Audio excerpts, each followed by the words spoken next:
My name is Sabrina, and the night my son turned into a stranger, he looked me in the eyes and demanded that I sign away everything my late husband and I had built. We were sitting in the study, the same room where my husband once read bedtime stories to him, where family portraits lined the shelves, where I thought love was unbreakable. But instead of love, that night was filled with greed. He set the papers down on the mahogany desk with a heavy slap. "Sign it, mother. Transfer the estate into my name. It's the logical thing to do." I stared at him, my hands trembling, the pen cold in my grip. "You cannot mean this, Daniel. This estate, it isn't just money. It is history. Your father's legacy. My home." But his eyes were not the eyes of the boy I had raised. They were sharp, cold, filled with entitlement. "I am the future of this family. You're just holding on to something that should already be mine." The words stabbed deeper than I could have imagined. I had raised him alone after my husband passed. I had sacrificed everything to ensure he had opportunities, education, the very best of everything. And now he sat across from me, seeing not a mother but an obstacle. "Do you hear yourself?" I whispered. "This is not how families speak." He smirked, leaning back in his chair. "Families survive on wealth, not on sentiment. If you care about me, you'll sign. If not, don't be surprised when I find a way to take it anyway." I couldn't breathe. My son, my only child, the boy I had once cradled in my arms, was threatening me for property. And then came the final knife. He tapped the papers again and said, "If you don't do it willingly, I'll challenge the will in court when you're gone. I'll drag your name through the mud. And you won't be here to stop me." My hand froze on the pen. My heart cracked in silence. I thought betrayal by a partner was the deepest wound. I was wrong. The deepest betrayal is by the child you raised, the one you gave your soul to, the one who looks at you not with love but with greed.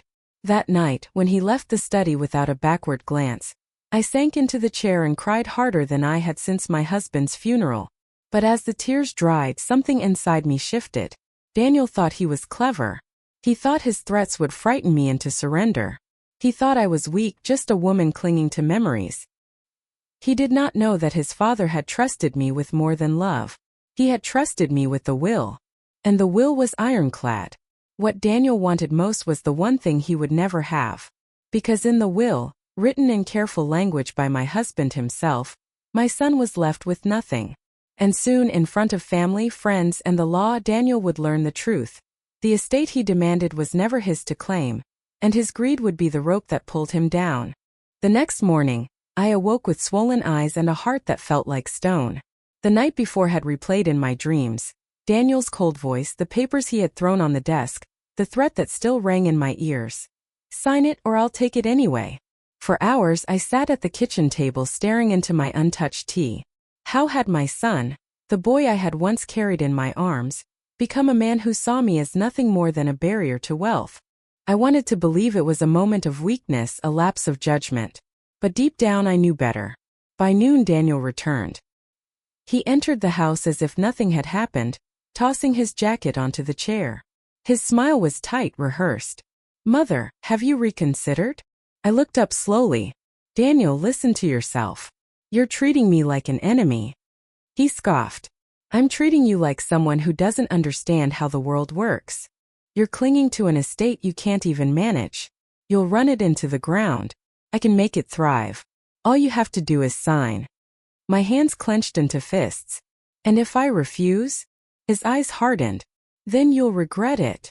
It was not just greed anymore. It was cruelty. That evening he took me to dinner at a restaurant filled with polished marble and crystal chandeliers. But it wasn't kindness. It was theater.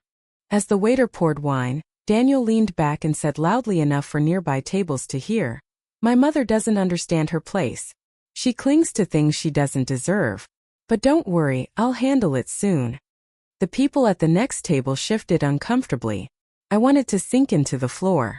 He wasn't just trying to pressure me in private. He wanted to humiliate me in public. On the ride home, I sat in silence while he tapped on his phone. I saw the message light up his screen before he could hide it. It was to a lawyer. "Draft preliminary papers. I want the estate transferred as soon as possible." I turned my face toward the window so he wouldn't see the tears in my eyes. When we arrived back at the house, he stopped me at the door. "You don't have to fight me, Mother. If you just sign, no one has to get hurt. Think about it." He kissed my cheek lightly, the way he used to when he was a child, but the gesture was empty now. Hollow. Manipulative. Then he left, whistling as though nothing had happened. That night I walked into the study, pulled open the drawer and took out the will. My husband's handwriting stared back at me, steady and deliberate. He had known Daniel's flaws. He had written protections into the will. The language was unshakable. The estate shall remain in Sabrina's possession until her passing. Upon her passing, distribution shall exclude Daniel Moreau. My hand shook as I traced the words. My husband had seen what I could not. He had known Daniel's greed would one day consume him. Tears filled my eyes, not just sorrow but resolve. Daniel believed I was cornered. He believed his pressure and humiliation would force me to break. He didn't know I already held the weapon that would undo him. But I also knew one thing. Truth alone wasn't enough. He was determined and he would fight. If I wanted to protect my husband's legacy, and myself, I would need more than the will. I would need evidence. Allies. A plan. Because Daniel had declared war on me. And if it was war he wanted, I would not fight it with fear. I would fight it with preparation. Because the next time he tried to corner me, I would not cry. I would not beg. I would be ready. And he would learn that greed has consequences he could never escape. After that night my tears dried. I would not allow Daniel's arrogance to crush me again. If he wanted to fight, then I needed to prepare, not just with words but with proof. I began with the will. I had read it many times before, but now I studied it line by line, tracing my husband's intentions like scripture. He had written it carefully, leaving no gaps. The estate belonged solely to me until my death. And when that day came, Daniel was explicitly excluded. The language was crystal clear. There was no loophole, no gray area. But I knew my son. He would not accept it. He would claim I was unfit. He would accuse me of mishandling funds. He would twist every moment of weakness he had ever seen in me into evidence for himself. So I needed to make my own evidence stronger. Each morning I organized documents into neat binders. Bank statements, tax records, appraisals of the land and property, insurance policies. Every page was labeled and copied twice, one set for me, one set hidden in Julia's safe. Julia was not just my friend. She was my anchor. She had watched Daniel grow up, had seen both his charm and his cruelty. When I handed her the duplicate binder, she hugged me tightly. "You're not alone in this," she said. "He may be your son, but he's also your opponent now. And you deserve to win." Those words steadied me. Next, I contacted Evelyn Ross, a lawyer whose reputation I had read about in the paper. She was known for dismantling entitled heirs who tried to seize what wasn't theirs. Sitting in her office, surrounded by shelves of thick legal texts, I handed her the binder and waited for her verdict. She flipped through the documents silently, her sharp eyes catching every detail. Finally, she looked up. "This will is airtight. Your husband knew what he was doing. But your son will not stop. He will file claims, drag you into court, and try to exhaust you until you surrender. If you want to withstand that storm, we need to prepare for more than legality. We need optics. We need to show everyone, judges, witnesses, the community, that you are the rightful guardian of this estate." Her words sent a chill down my spine, but they also sparked determination. I was no longer just protecting property. I was defending my name. So Evelyn gave me assignments. Document every expense I covered for Daniel since he turned 18. Save every message where he demeaned me or pressured me. Collect testimonies from neighbors who had seen my devotion to the estate, my care for the land and staff. It became my daily ritual. Each insult from Daniel, each careless text demanding money, each mocking remark he sent when I hesitated, I saved them all. I printed them, time-stamped them, slid them into the binder. Piece by piece, his greed was building its own case against him. One evening, while gathering receipts from an old desk drawer, I found something I hadn't noticed before. An envelope my husband had left, addressed only to me. Inside was a letter in his handwriting. "If Daniel ever demands what is not his, trust the will. Trust yourself. You are stronger than he knows." Tears blurred my vision as I clutched the letter to my chest. My husband had seen this day coming. He had armed me not just with legal words but with faith. Still doubt lingered. Daniel was cunning. He had charm when he needed it. He could smile for a judge, play the role of the devoted son, and make me look bitter or senile. But that was why I needed more than paper. I needed people. Witnesses. Allies who would not flinch when his mask slipped. Evelyn promised to connect me with experts who could testify. Julia vowed to stand at my side. And I promised myself that when the day came I would not falter. Daniel thought I was weak because I had cried. He mistook my silence for surrender. But my silence was only gathering strength. Every page in the binder, every screenshot saved, every receipt catalog became a stone in the fortress I was building around myself.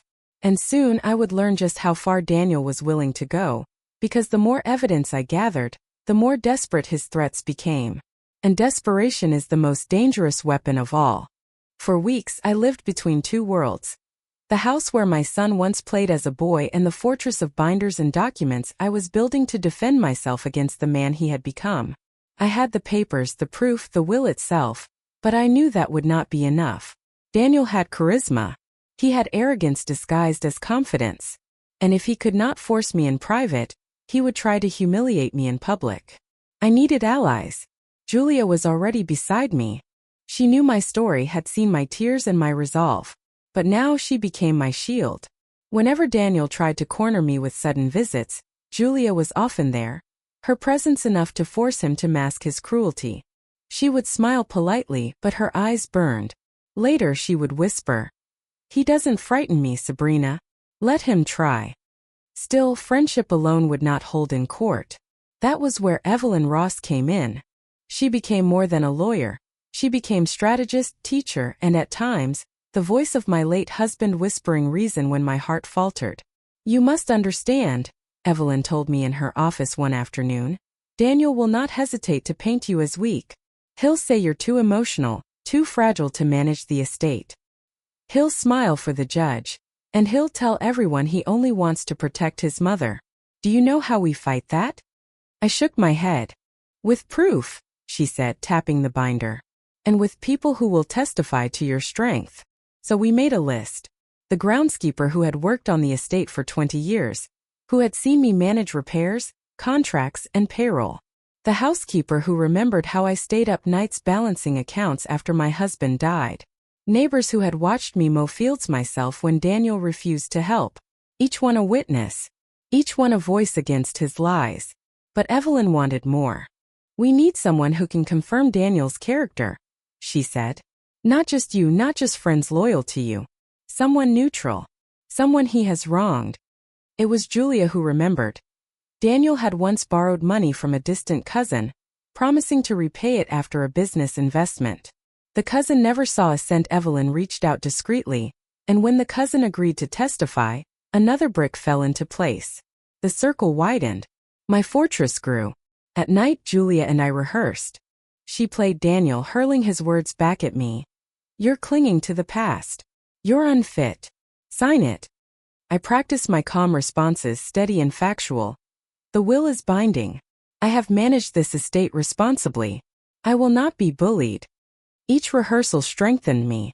Each document filed by Evelyn felt like armor being strapped into place.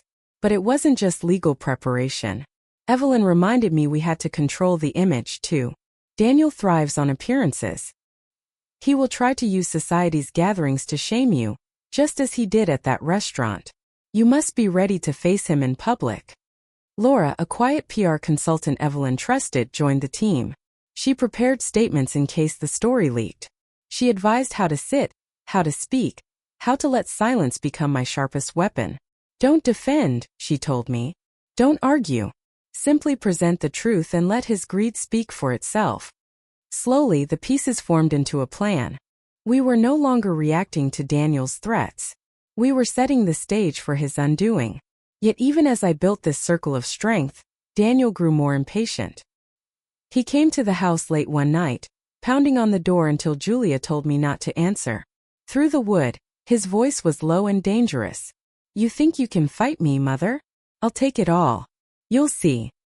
I held my breath, clutching the binder against my chest, until his footsteps faded into the night.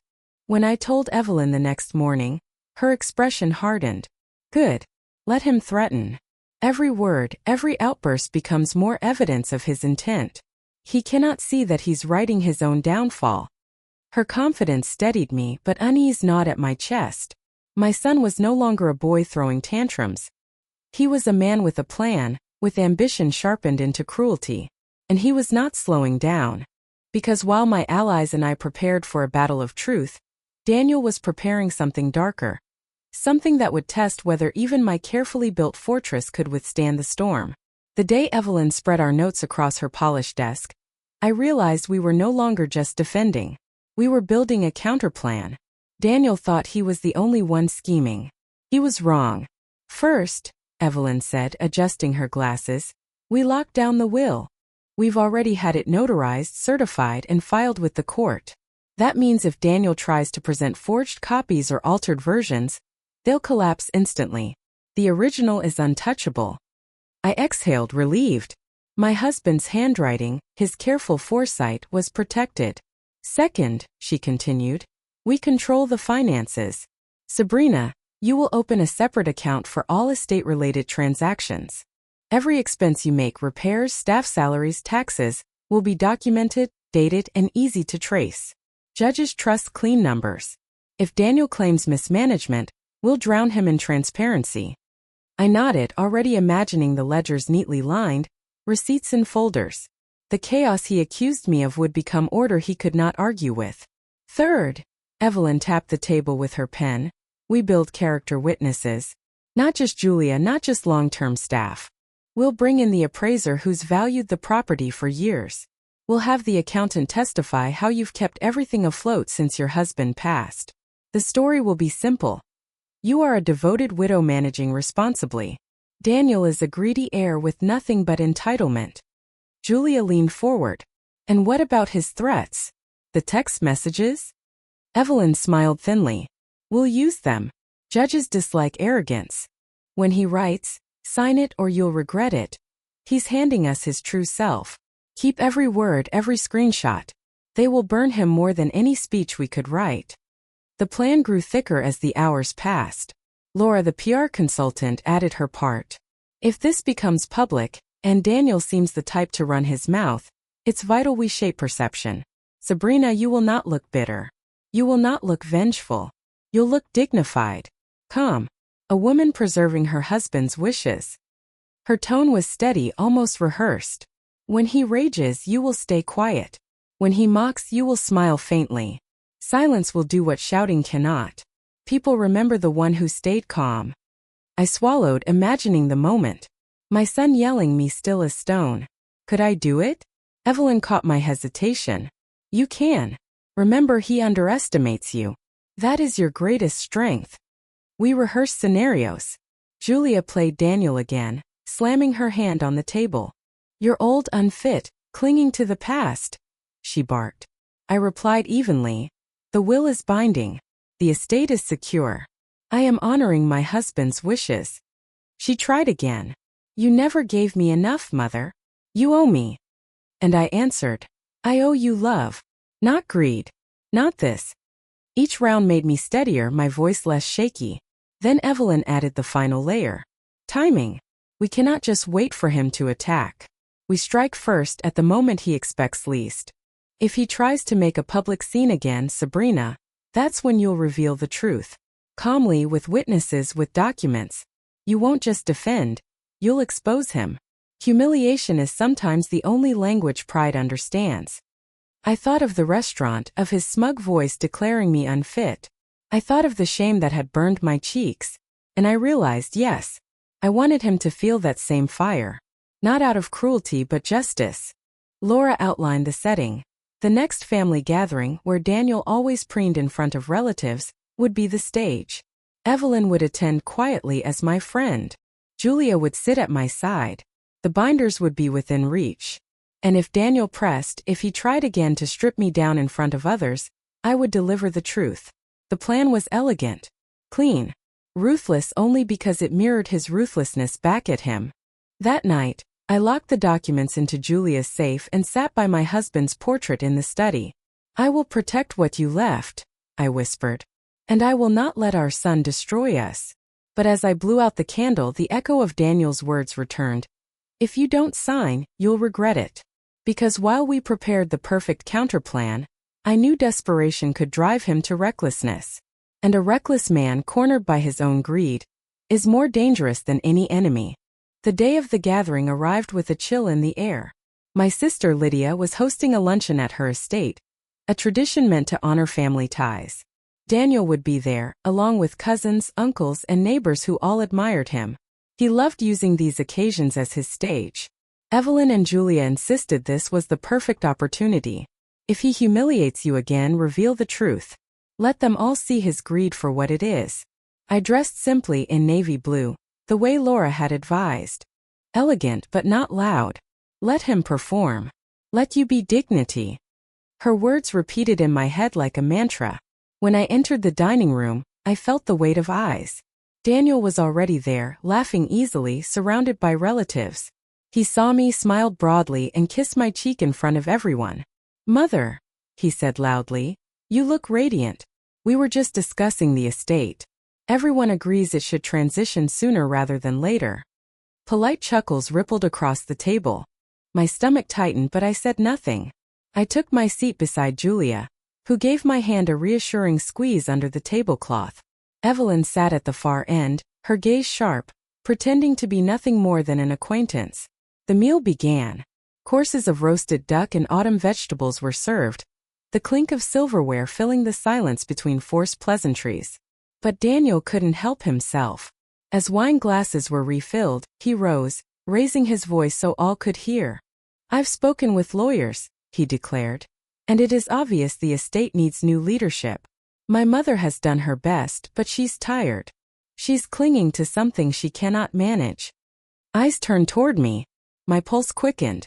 This was the moment we had prepared for. But before I could rise, Lydia interrupted. "Daniel, must you always grandstand?" Her tone was light, but her eyes darted nervously toward me. Daniel chuckled, ignoring her. "I only say what everyone is thinking. It's time for me to take responsibility. If she loves me, she'll sign over the estate. If not, well, we know what that means." Gasps fluttered around the room. Julia stiffened beside me. Evelyn's gaze sharpened. My hand reached for the envelope inside my bag. And then, an interruption none of us expected. The butler entered with a letter, sealed and marked urgent. He handed it directly to Lydia, who frowned as she broke the seal. Her eyes scanned the page and color drained from her face. "What is it?" someone asked. She hesitated, then read aloud. "It's a petition. Filed in court. From Daniel. Requesting guardianship over Sabrina's finances, claiming she is unfit to manage them." The room exploded in whispers. I froze, my throat tightening. He had moved faster than I imagined. He hadn't just humiliated me in words. He had taken action, filing legal papers behind my back. Daniel smiled smugly, basking in the chaos. "It is nothing personal, Mother. It's for your own good. Judges will see I am only protecting you." Julia slammed her fork down. "Protecting her? You're destroying her." Evelyn leaned forward, her calm voice slicing through the noise. "Daniel, filing that without notifying your mother will not play well in court. You've exposed your intent. Everyone here is a witness to your greed." But Daniel was unfazed. He thrived in the drama. Call it greed if you like. The court will decide. And when they do, the estate will finally be in capable hands. All eyes returned to me. This was the moment. But the plan had shifted. Instead of responding to insults, I was facing a legal ambush. My fingers tightened on the envelope in my bag. My husband's will was inside, ironclad and undeniable. Should I reveal it now, in front of them all, or wait for court? Evelyn's eyes met mine from across the table. She gave the slightest nod. The time had come sooner than expected. I rose slowly, my chair scraping against the floor, silence sweeping the room. Daniel smirked, certain he had cornered me. Because in that moment, as I prepared to reveal the truth, I realized Daniel's trap had forced me to play my hand earlier than planned, and one wrong move could cost me everything. The day of the gathering arrived with a chill in the air. My sister Lydia was hosting a luncheon at her estate, a tradition meant to honor family ties. Daniel would be there, along with cousins, uncles, and neighbors who all admired him. He loved using these occasions as his stage. Evelyn and Julia insisted this was the perfect opportunity. If he humiliates you again, reveal the truth. Let them all see his greed for what it is. I dressed simply in navy blue, the way Laura had advised. Elegant but not loud. Let him perform. Let you be dignity. Her words repeated in my head like a mantra. When I entered the dining room, I felt the weight of eyes. Daniel was already there, laughing easily, surrounded by relatives. He saw me, smiled broadly, and kissed my cheek in front of everyone. "Mother," he said loudly, "you look radiant. We were just discussing the estate. Everyone agrees it should transition sooner rather than later." Polite chuckles rippled across the table. My stomach tightened, but I said nothing.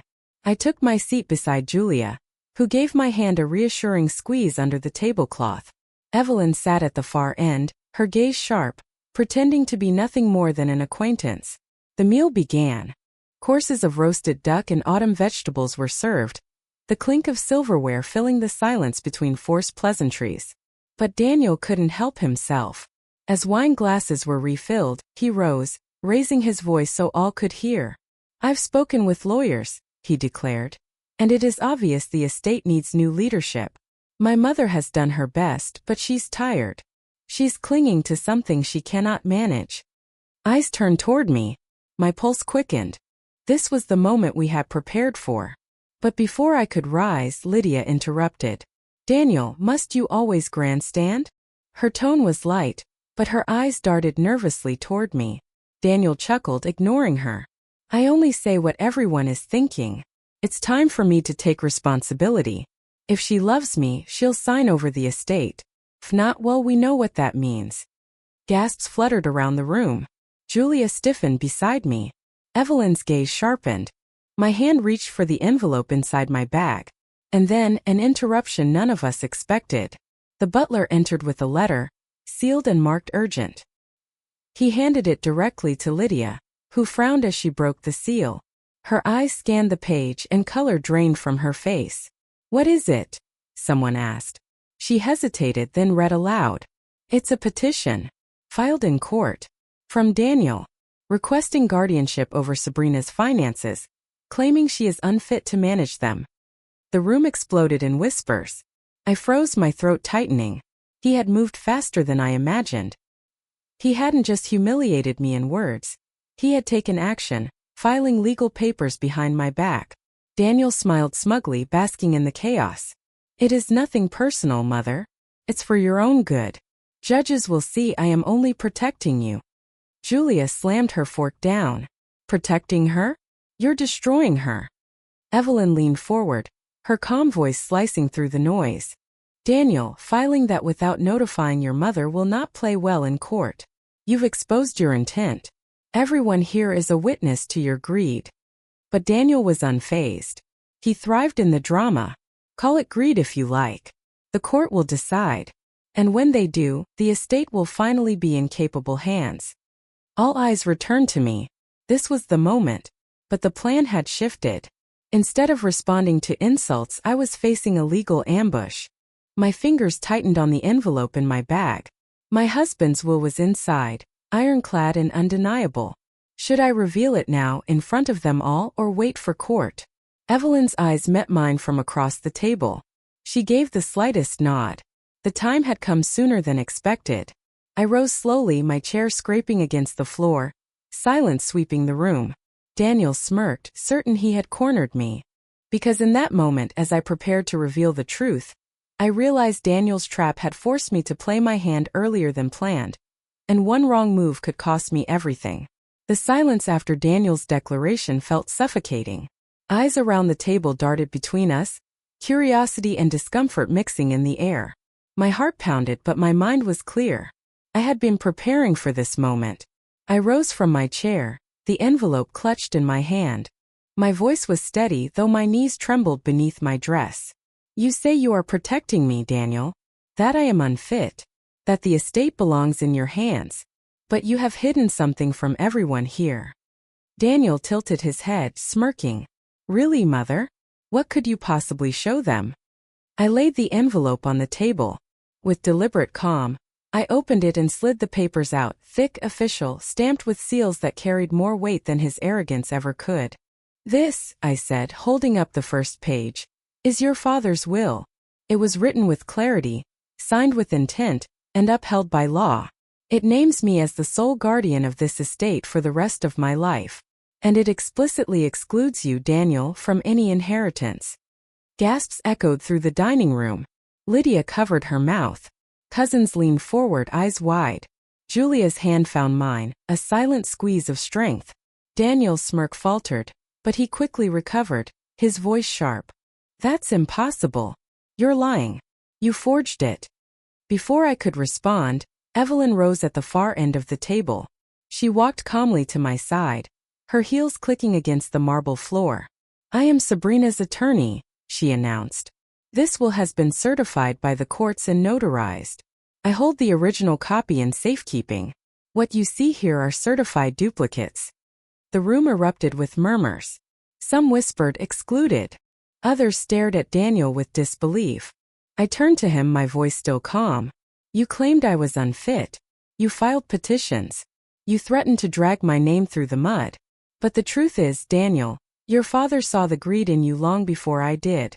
He chose to protect this estate from you. His face reddened, his composure slipping.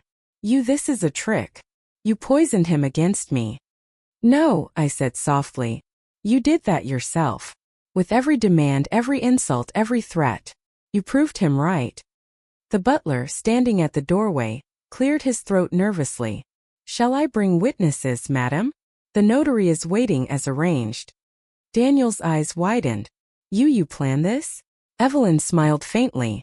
We anticipated your arrogance. Sabrina is not weak, Daniel. She is prepared. And tonight, you've revealed yourself to everyone here. The relatives shifted uncomfortably, distancing themselves from him. Lydia finally spoke, her voice trembling. Daniel, how could you? To threaten your own mother, and now this? He reached for the papers, but I pulled them back, my hands steady. These are not for you. They are for the truth.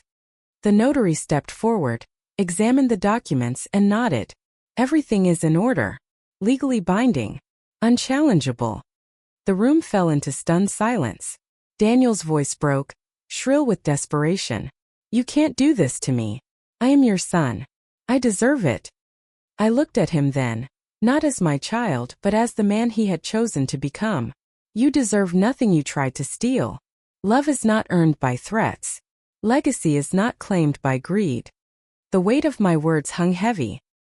He slammed his fist on the table, knocking over a glass, red wine spilling like blood across the white cloth. But no one moved to comfort him.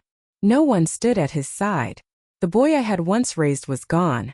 All that remained was a man unmasked by his own hunger. Because while I had revealed the truth and shattered his illusion, I could see in his eyes that this was not the end. Daniel's rage was only beginning, and desperation might drive him to darker places still. The wine spread across the tablecloth in a dark red stain, the glass shattering at Daniel's feet. Guests gasped and shifted back, some rising from their chairs, others whispering nervously. Daniel's chest heaved. His face was twisted, no longer calm and confident but raw with rage. He pointed at me with a trembling hand. You think this makes you strong? You think you can humiliate me in front of everyone? I didn't flinch. My papers lay neatly in front of me, the will shining with its legal seals. Evelyn stood steady by my side. Julia's eyes never left mine. Her presence a reminder I wasn't alone. You humiliated yourself, I answered softly. You demanded what was never yours. And now everyone here knows the truth. Lydia spoke, her voice cold with disappointment. Daniel, I invited our family to celebrate unity, not to watch you tear your mother apart. How dare you bring this disgrace into my home? A cousin leaned across the table, shaking his head. We thought you were building something of your own, Daniel. All this time, you were circling your mother like a vulture. The whispers grew sharper. Words like shameful and ungrateful floated through the air. The admiration he had always relied on was dissolving, crumbling into disdain before his eyes. Daniel tried to rally, forcing a laugh that rang hollow.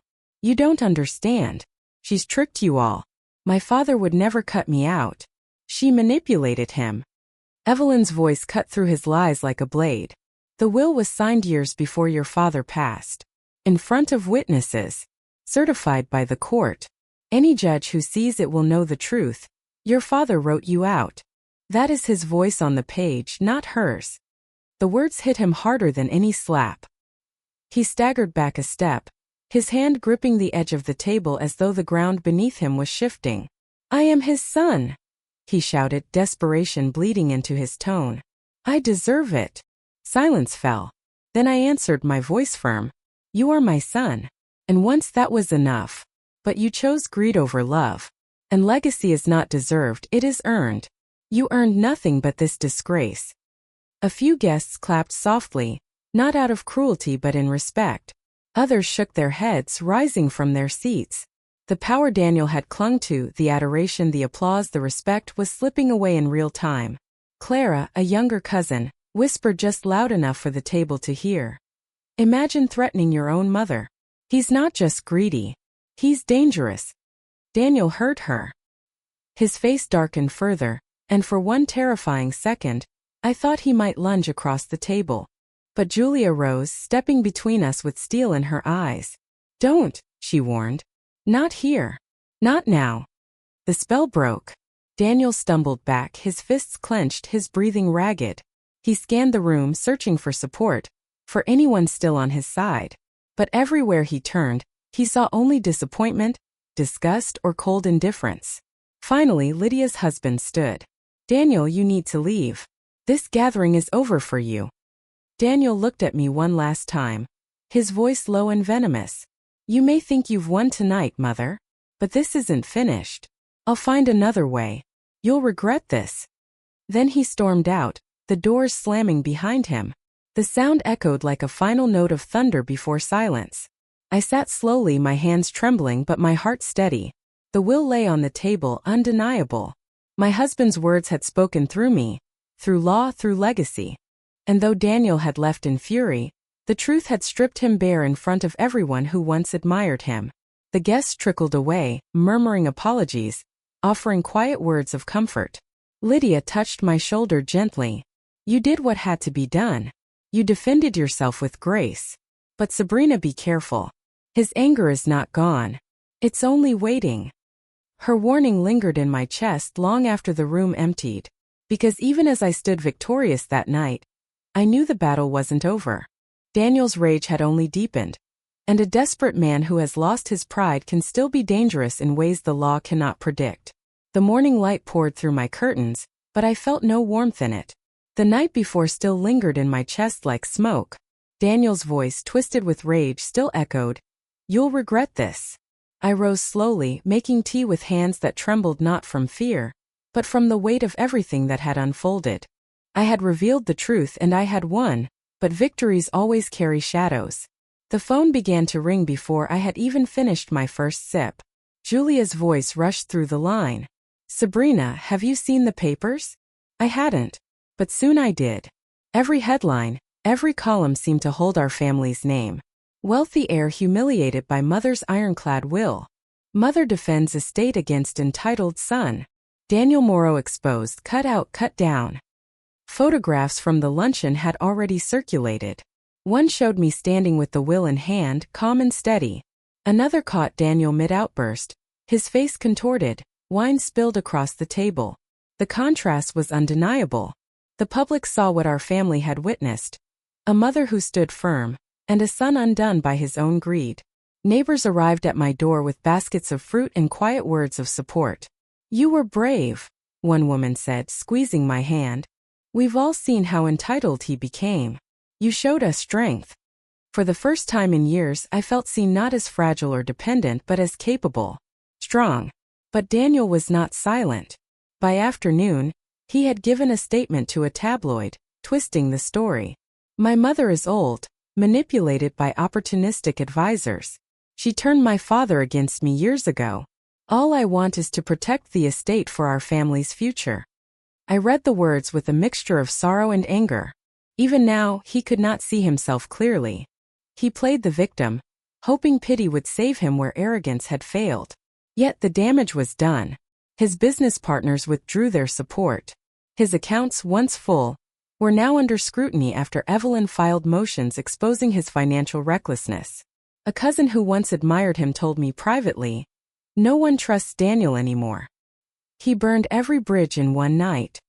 Still, unease gnawed at me, because Daniel's pride was not something he could let go of. Humiliation, for men like him, curdled into obsession. That night I received a message slipped under my door. No signature. Just 5 words scrawled in angry ink.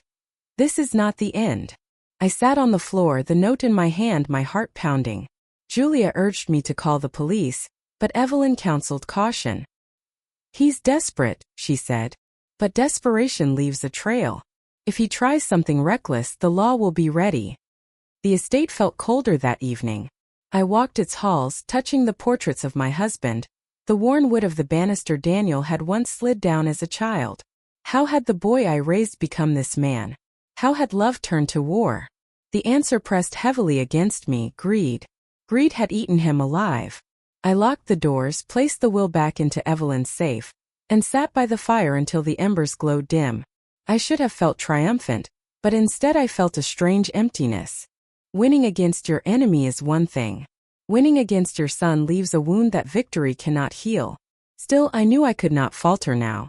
He was weakened but not gone. His threats hung in the air like storm clouds. Because while Daniel's reputation crumbled in the daylight, I knew his anger was alive in the dark, and I feared the next move he made would not come in court, but in shadows where love and law could not protect me. The weeks that followed were quieter, though not without shadows. Daniel no longer appeared at family events. His calls dwindled, then vanished. Word spread quickly that his creditors were circling, his business deals collapsing.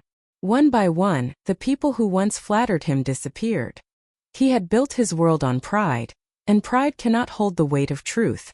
I walked the halls of the estate with a new awareness. It no longer felt like a fortress I had to defend. It felt like a legacy I was entrusted to protect. My husband's foresight, written in ink years ago, had shielded me, and my own courage had carried me through the storm. Neighbors continued to stop by. Some came with kind words, others with quiet confessions.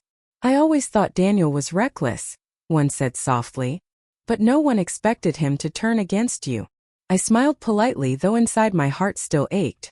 Because victory, even when necessary, does not erase the wound of betrayal. It only proves you can survive it. I kept my routines. I tended the gardens myself, hands deep in soil, feeling roots and blossoms push through the earth. It reminded me of something my husband once said. Legacies are like gardens.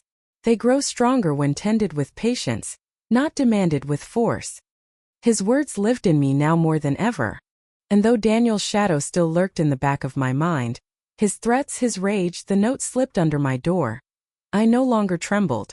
If he returned, I would face him with the same calm I had shown that night. He had already revealed his true self to the world. His power was gone. Mine remained. The greatest lesson I learned was not about property or wealth. It was about worth. For years I believed my value rested in how others, my husband, my son, my family, saw me. I stayed silent when mocked, patient when dismissed. But silence is not weakness. It can be preparation. It can be strength waiting for its moment. When Daniel demanded what was never his, I finally found my voice. I revealed the truth not with anger, but with clarity. And in that moment I learned something I want every person listening to know. Your worth is not measured by who dismisses you. It is measured by the strength you carry even when no one else sees it. Betrayal will come. From partners. From family. Sometimes even from the children you raised with love. But betrayal is not the end of your story. It can be the beginning of your strength. I am Sabrina. My son once tried to strip me of my dignity, my home, my future. He demanded I sign away my life's work. But my husband's will and my own resolve gave me the weapon I needed. I stood my ground. I showed him the truth. And I survived. And you listening now, remember this. Never let anyone tell you that you are powerless. Never let greed or cruelty define your place. Gather your proof. Hold your allies close. Wait with patience. And when the moment comes, reveal your truth. Because revenge is not always destruction. Sometimes revenge is simply showing that you cannot be erased. And once you claim your dignity, no betrayal can ever take it away.